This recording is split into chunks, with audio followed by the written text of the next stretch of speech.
Je moet accepteren dat mensen gewoon je haten om een bepaalde reden en dat je daar niks tegen kan doen. En dat is eigenlijk ook wel moeilijk om dat te accepteren, die realiteit. Ja.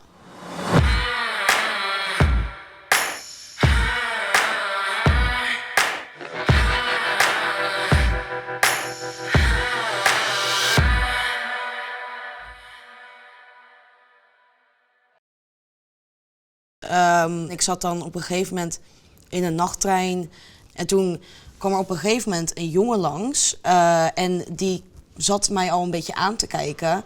En toen kwam die langs, spuugde die in mijn gezicht en riep hij heel hard kankerjood. En toen stapte die zo de treindeur uit en toen stond ik daar en iedereen stond mij natuurlijk ook weer aan te kijken van...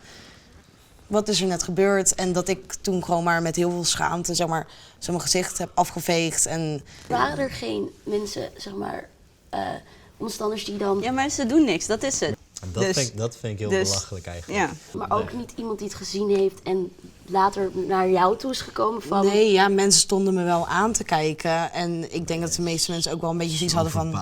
Ja, dan sta je daar in shock. Ik kan me dat bijna niet voorstellen. Ik wist zelf ook niet echt wat ik moest doen. Ik voelde me op dat moment wel heel bang. Dus dan sta je met je mond vol tanden en je bent geschrokken.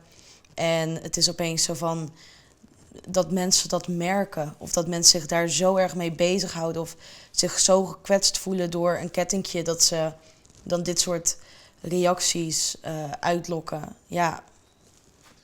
Nou, vanuit mijn opvoeding hebben wij een lange tijd de Joodse religie in de praktijk uitgevoerd.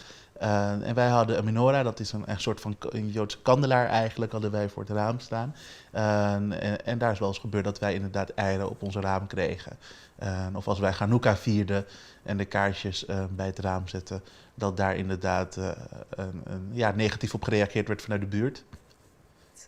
Ik ben zelf geboren in Israël en ik heb situaties gekend waarin ik iemand vertelde dat ik in Israël ben geboren en dat diegene vervolgens niet meer met me wilde praten. Ik heb zelfs een keer meegemaakt dat ik bespuugd werd omdat ik tegen iemand zei dat ik uit Israël kwam, terwijl het gesprek voorheen juist heel normaal verliep. En dat doet wel wat met je. Dat geeft je een heel onveilig en onzeker gevoel. Een goede jeugdvriend van mij is zelf Israëlisch en Joods. En eigenlijk daar dacht ik niet over na toen ik met hem bevriend raakte. Want we waren gewoon ik denk 14 jaar oud. Ik hoorde wel af en toe van mijn vrienden met een migratieachtergrond van... ja, eigenlijk, waarom ga je met die Jood om? En hij hoorde wel eens van zijn familie of vrienden van... ja, eigenlijk, waarom ga je met een moslim om? Is toch gewoon belachelijk? En dat vonden wij allemaal gewoon niet relevant. Het boeide ons niet. Maar doordat ik met hem bevriend raakte... en doordat ik gewoon echt van hem hield als een vriend... begon het mij ook te kwetsen als hij antisemitische opmerkingen kreeg. Af en toe hoorde hij wel iets over van... ja, je bent gewoon een barbaar of je hoort hier niet. Of maakte iemand een bizarre, gruwelijke grap over de Holocaust... En dat kwetste hem en dat kwetste ook mij. Als ik mensen echt grapjes hoor maken over de Holocaust of over Joden... dan kan ik me daar wel eens boos om maken. Maar soms laat ik dat ook wel wat makkelijker varen. Vooral als het mensen van mijn eigen leeftijd zijn of kinderen. Ik heb een beetje dan het gevoel van ze weten toch niet beter. En je kan dit soort grapjes tegen mij maken. Maar het is vaak dat ik ook wel het gevoel heb dat ik boos wil worden of wil zeggen dat het gewoon niet kan.